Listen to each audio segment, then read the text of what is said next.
napanood niyo yung mga sarili ninyo na mayroong mga footage from viewers super little pa, yung mga medyo naging trip down memory lane. So, Parang lahat ko rin medyo nahiya ng slide ko. Mga old trips namin, pero yeah, it's good to see that. Nakakamusta din yung these guys. It's been a while. Thank you, Harvey. How about you, Krisa? Ay, nakakahiya. Actually, hiya. Sabi ko, huwag na po talaga pala tayo mag-interview, nasabi na lahat ko. Hindi, pero sobrang honored kasi syempre, grabe yung pagpapakilala yun sa video. So, salamat po. Etong pare ko from Team Yay.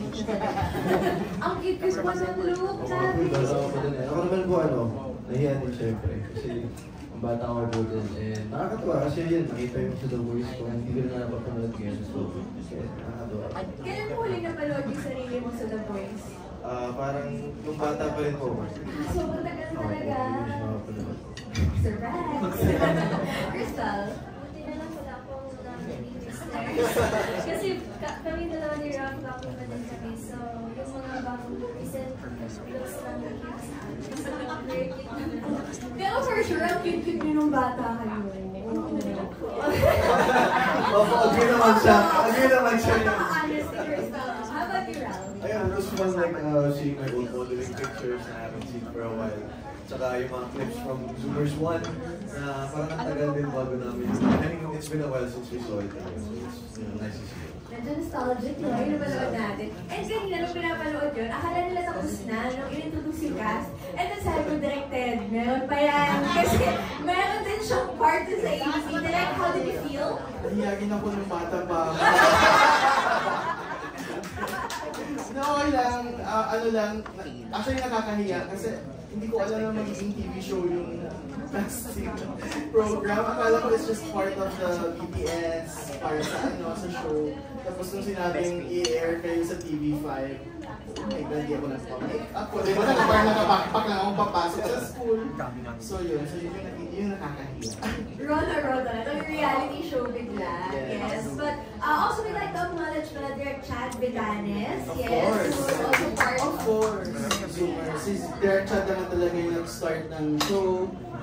Direct Chad Vidanes. Tapos we also have our gusto ko i-acknowledge din, of course, our business unit head, Ms. Rola de la Serna, si Miss Katsi Catalan, our producer, baka makalimutan ko na lahat, Katuban, yung creatives ng buong season 1 and season 2. At kanina syempre nakita na natin si Direk Lauren, Direk Lauren Jogi, of course, needless to say, he was a big part of the universe as well. Now, pag-usapan naman natin ang inyong award! Congratulations! Super cast. Okay, can you tell us a little bit about this award, what it took for you to get this award, tsaka ano yung feeling mo finally na-recognize kayo internationally?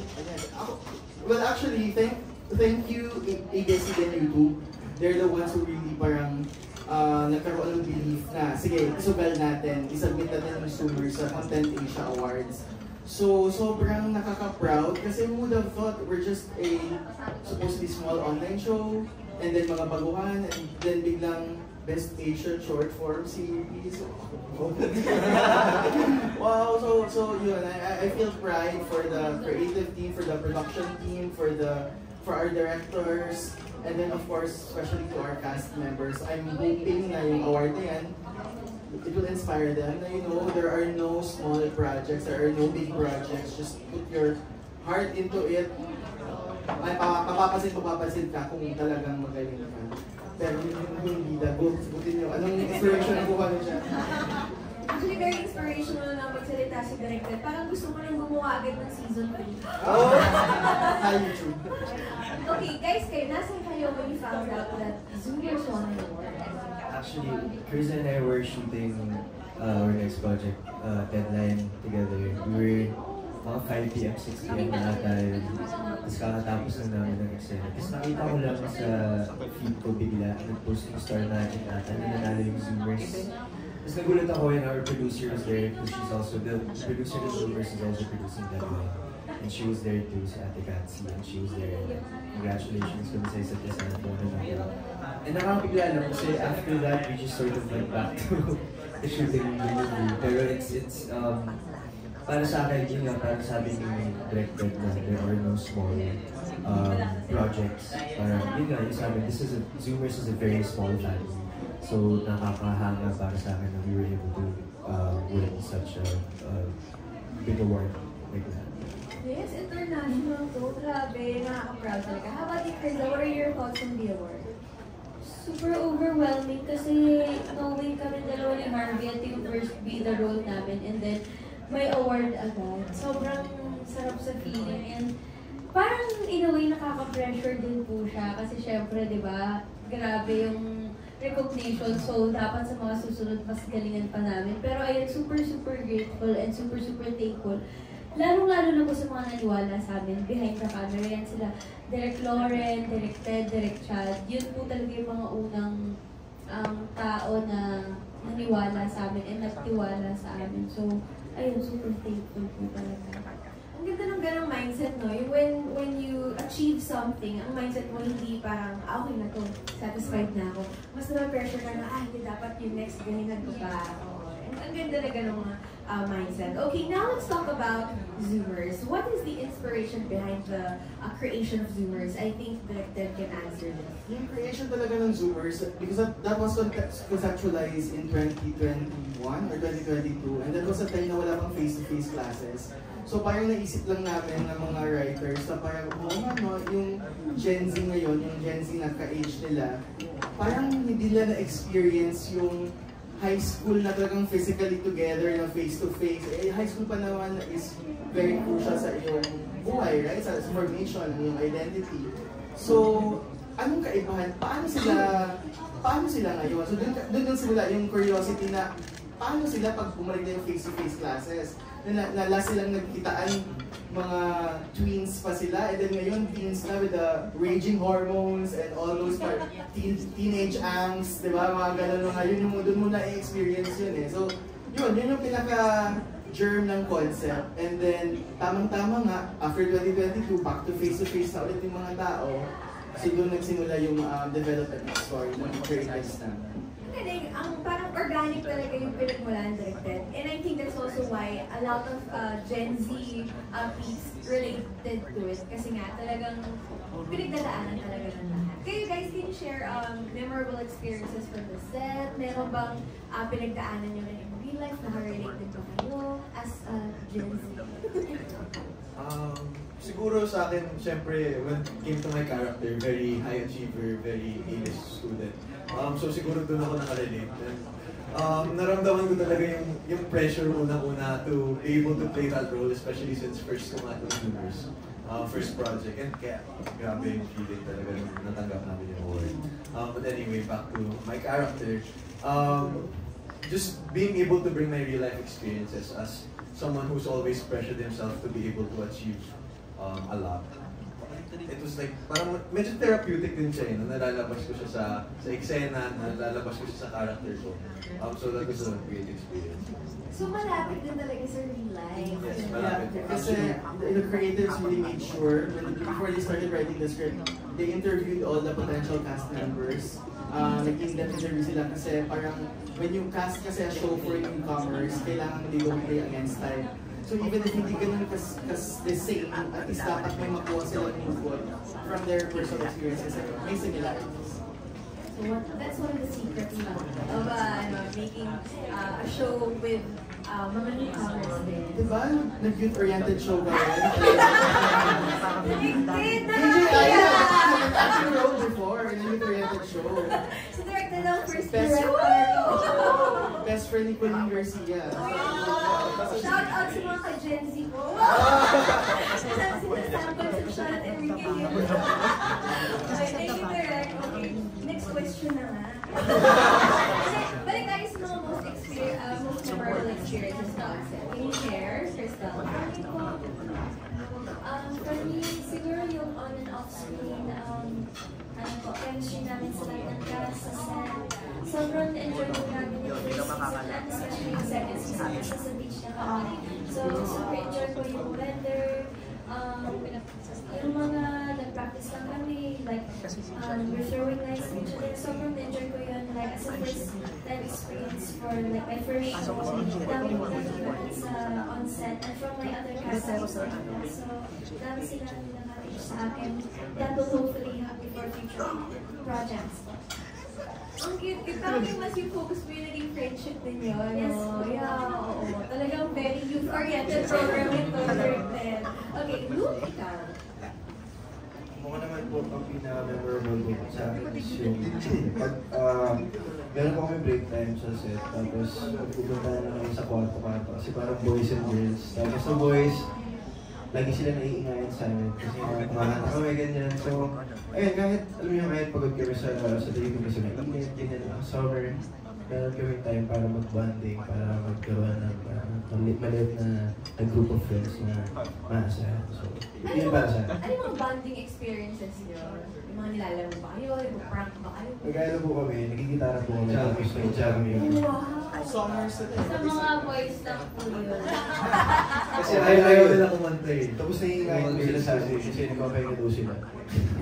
Nakakaya naman kumunta, may the boys kids tayo. Masyok kasi ang tatlo kumakanta, sample. Uy, kinakanta niyo As a naman. regular. Sino nagigitara sa inyo? Kayo dalawa. Parang nag-e-heads ba? Yes. Sino pa yung mga tinututok niyo? Para ma-imagine na lang namin. Kaya nyo mag-sample imagine namin. Magsasample yan. Ay, mag-sample daw sabi ni Directed. Ano po, Mario Blanco, mga yun. Ayun po.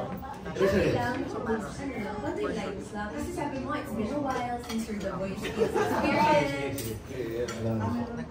Minsan sa may kalayaan tayong magkatatluan, may mga sariling iyos at kanya-kanyang mga siguro.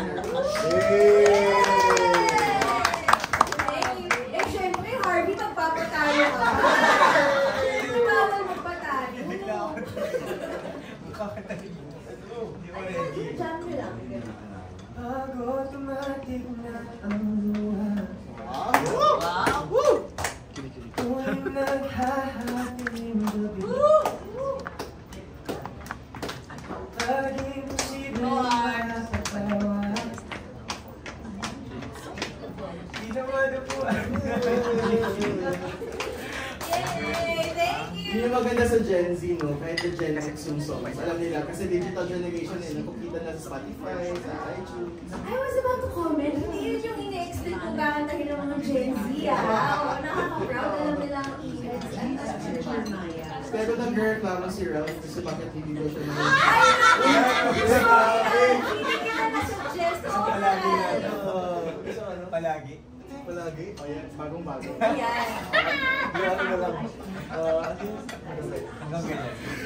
Grabe, hindi already. Wait lang. Labis na sa bawat sandali.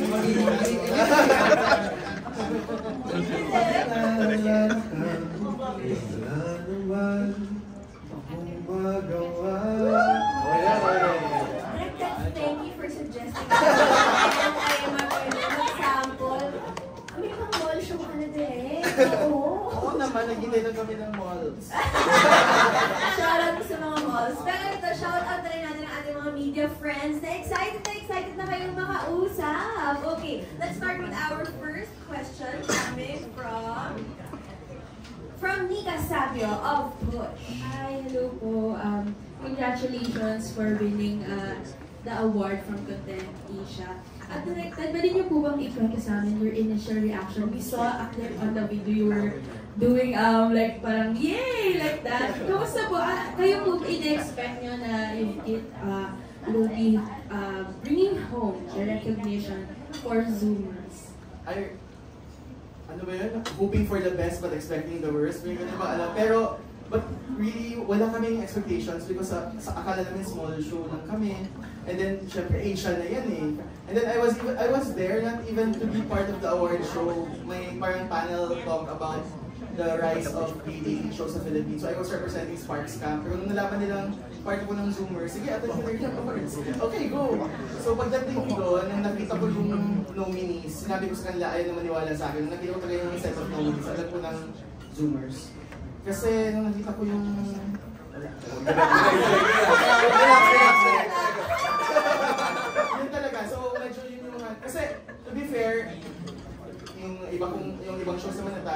malalaman mo naman talaga eh, pag napanood mo na yung ibang nominees.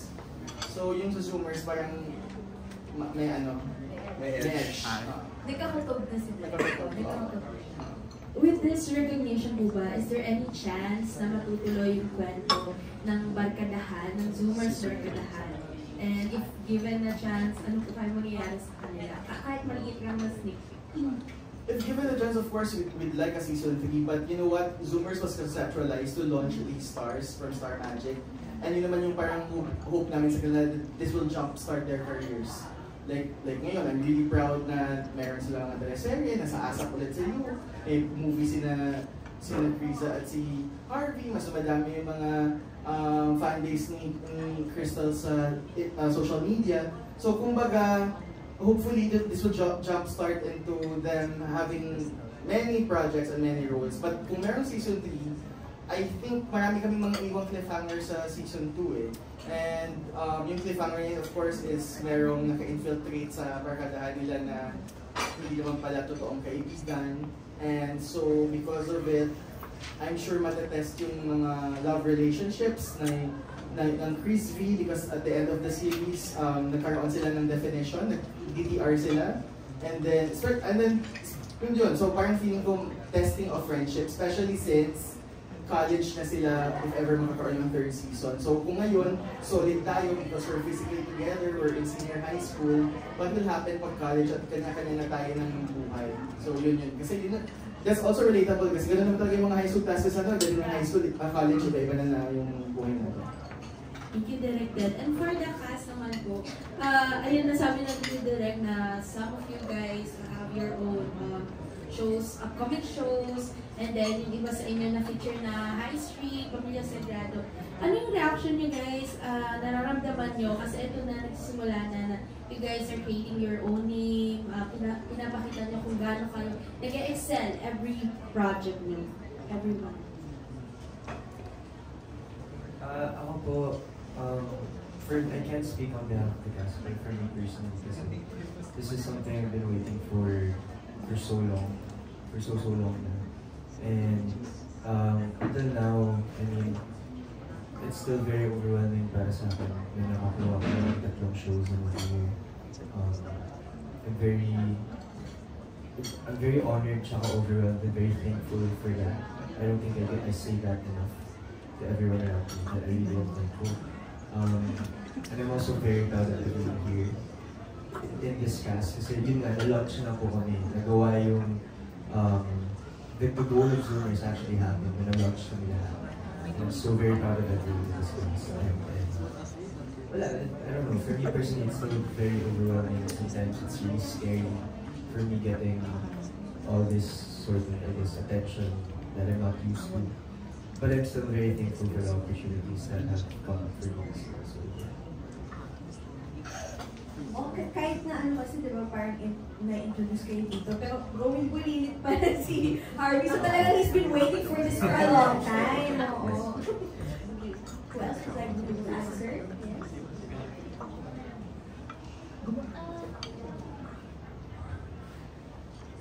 Parang at the time po na nabigay sa akin yung Zoomers, very unexpected kasi siya. Kasi nung time na, yun nga, first day of audition nila, wala talaga po ako dapat doon. Parang sumunod lang talaga ako, kami ni Lo, di ba? And then, nagulat na naman ko na nakuha pa lang for Zoomers. So, I was super happy na Zoomers yung parang, I'd say comeback project ko kasi after po ng kadena dito at Easy Tour, na-stop ako. That's why I focused on social media. Parang yun yung ginagawa ko lang ng vlog, ganyan, TikToks and everything. Tapos, Zoomers yung nagpabalik talaga sa akin sa acting, which is, I wouldn't have done it in any other way. Kasi sobrang malapit talaga po yung Zoomers sa puso ko. Bilang ayun nga, si Direk Chad, Direk Ted, and Direk Lauren po yung behind it. And yun nga, yung mga cast na to, sobrang napalapit rin po sila sa akin. And ang saya lang na parang Zoomers is daming nakaka-relate na Gen Z, and then youth-oriented show siya. Kasi in a way, hindi lang sa napapakita namin sa kanila kung paano yung mga Gen Z people, pero kami rin, natututunan namin na ganito pala tayo. So lalo po kami nagkakaintindihan behind the camera. So ayun po, super happy. Galing. Pati kayo, marami rin kayo natutuhan. Yes, Sa opo. sarili niyo. Okay. Last na lang po, Yes. for Raph and Harvey, nag-iwan kayo ng kakaibang character sa High Street, kinainisan, mostly. Kasi di ba for Roxy and then kay Sky, kamusta, anong nararamdaman nyo? Kasi you did a really, really great job on portraying that role. Thank you so much. Tapos yung naramdaman ko siguro, grabe iba talaga yung character ko sa Zoomers pati sa High Street eh. Actually, nung una, medyo similar pa kasi good guy, mabait na boyfriend, mabait na tutor and all that. Tapos biglang may shift, biglang naging kontrabida na, biglang naging toxic, naging manipulative. So it was a good challenge for me, actually, na to be able to play against type. Tulad ng sabi ni Direk kanina, yung character kasi namin sa Zoomers.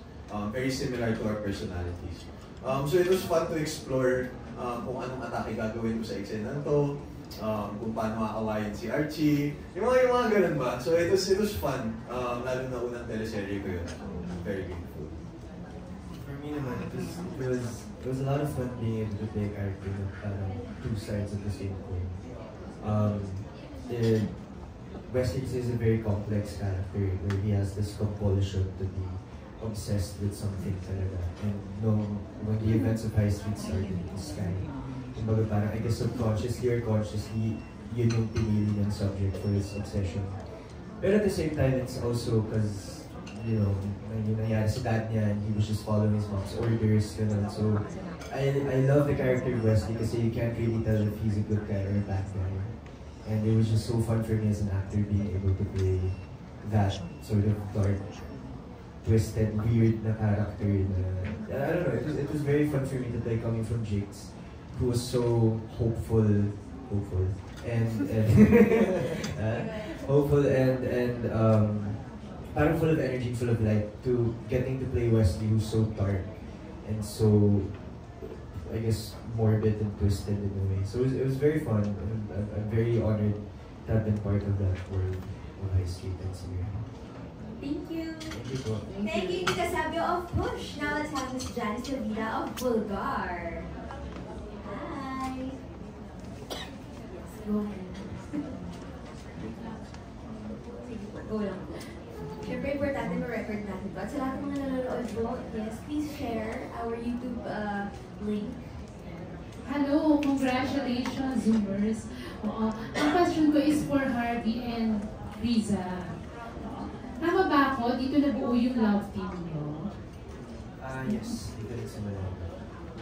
Kasi, Harvey, nakilala ka namin nung bata ka na, syempre wala pa mga love team. Pero, syempre pag nagiging teens na pa-partner sa iba, do you think nakatulong sa career mo having a love team? I think so.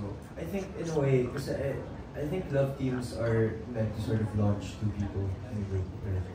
Not in a group, pero yung dalawang pair. And I think nakatulong yun sa amin ni Chris. Especially in a show like Zoomers na very youth-oriented and so focused on our generation. So I definitely think nakatulong yun sa launching namin dalawa as artists. At magkakaroon daw kayo ng movie, Yes, di ba? After. definitely. So, ibig sabihin talagang made na yung love team. Yes. So, dahil ba dyan, pwede bang isipin ng fans na hanggang love team lang kayo or may something deeper na going on? Siyempre, yung mga fans nagtatanong, ay parang na-conscious si Riza. For me, right now, I'm very happy with where our relationship is right now, and I don't want to ruin that. You know, Ano pero pwede mo i-label mo yan? Pwede mo i-label yan? we're good friends. We're good friends right now, and I really don't want to ruin that connection with you. Pero yeah, we're good friends right now. Si Riza, nararamdaman mo ba? Hanggang lang i-label na Ang ganda na nararamdaman the relationship. Good friends lang. Sorry. Good friends lang daw kayo. Hindi ka ba nadidevelop? Siyempre, love team kayo. Yeah, for me naman po kasi parang pumunta po, nag-showbiz po talaga ako after PBB kasi andito po talaga ako para magtrabaho.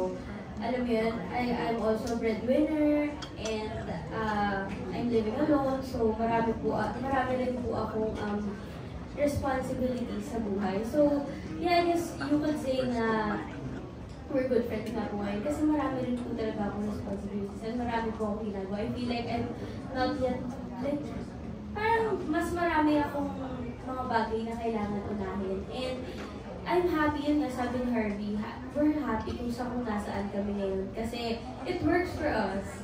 I feel like kada love team naman po, may iba-ibang strategy.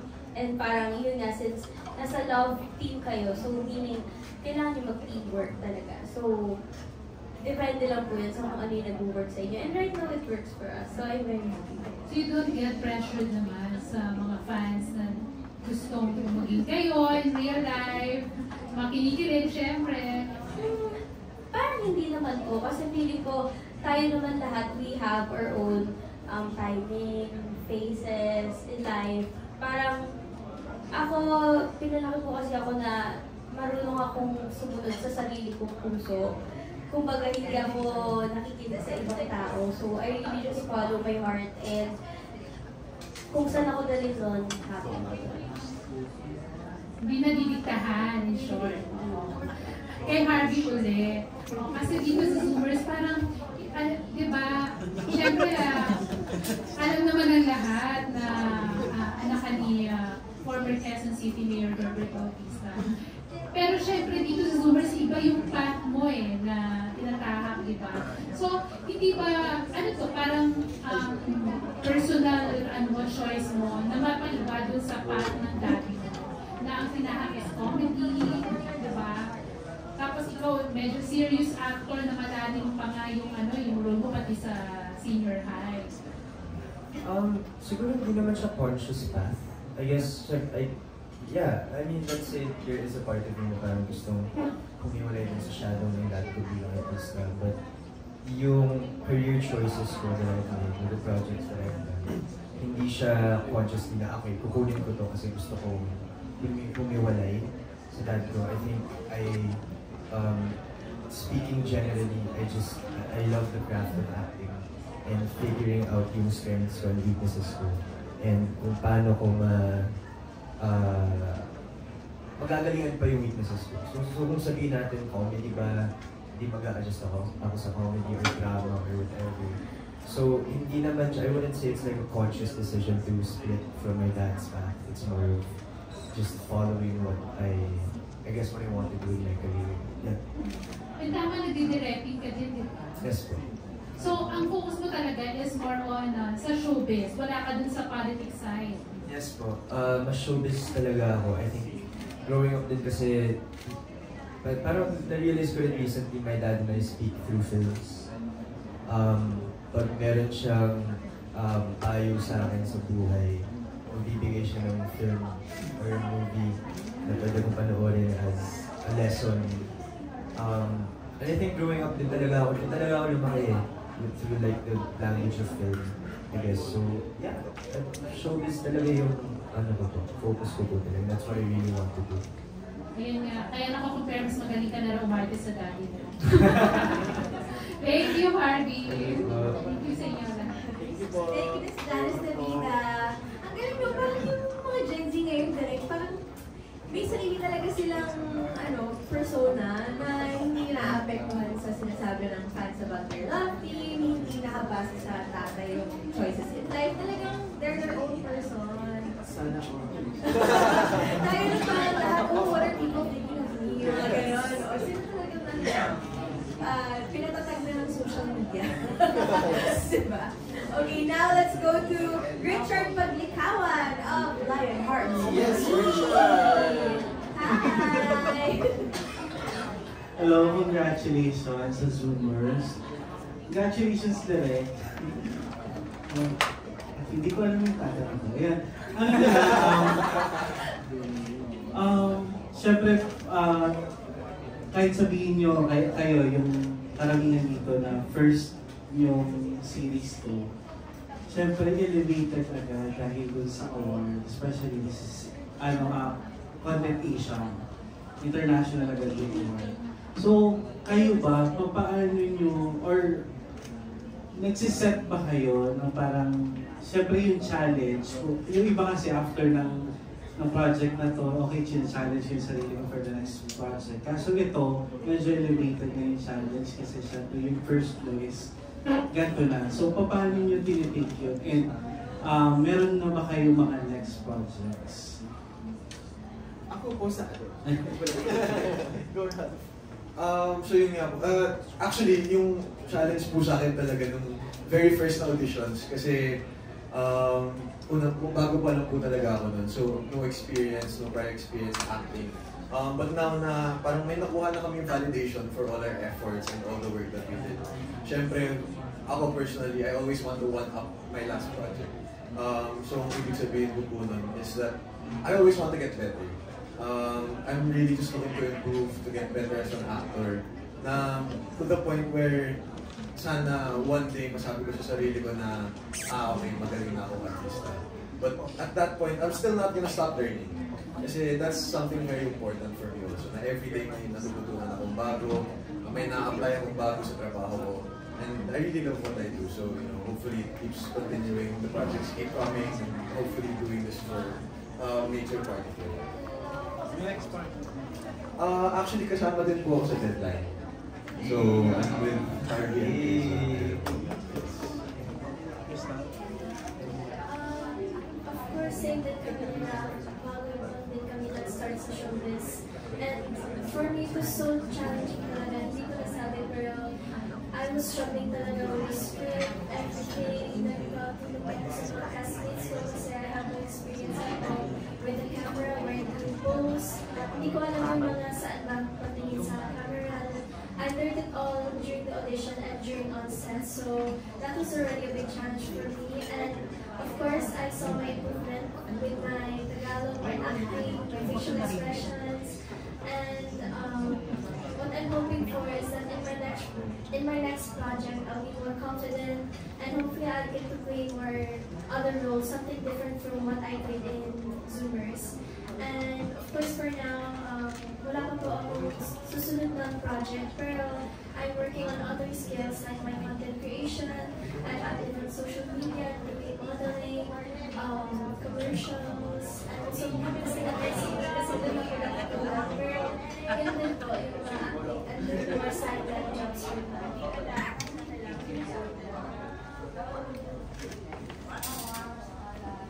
Ako naman po, after ng awareness, ay nakaka-pressure din siyempre sa portfolio natin, diba? So, mas gagalingan po siyempre, mas mag-focus sa craft mo kung paano ka mas mag-excel sa pag-acting and kahit sa pag-perform or kahit sa gano'n mas pag-influence ng mga tao. So, mas gagalingan and mas mag-focus sa ginagawa ko. And ang sunod ko naman project is sinasakasa po ako every Sunday sa rental po. Acoustic hardcore. Acoustic. And for Lisa and Arby, kasi nakatuwa naman kasi since ibang ano na to, ibang love team na to, paano kayo nagdodraw ng line between dun sa real life and this is love team? Draw na lang.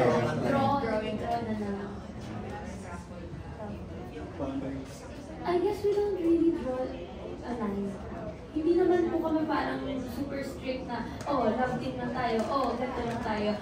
I guess right now we're just going with the flow. Ganun po kami, parang hindi naman namin nire-restrict yung sarili namin. And at the same time, lagi lang po namin nilalagay sa utak namin yung mga goals namin at hindi ba yung mga gusto talaga namin ma-achieve para sa bakit ginagawa namin.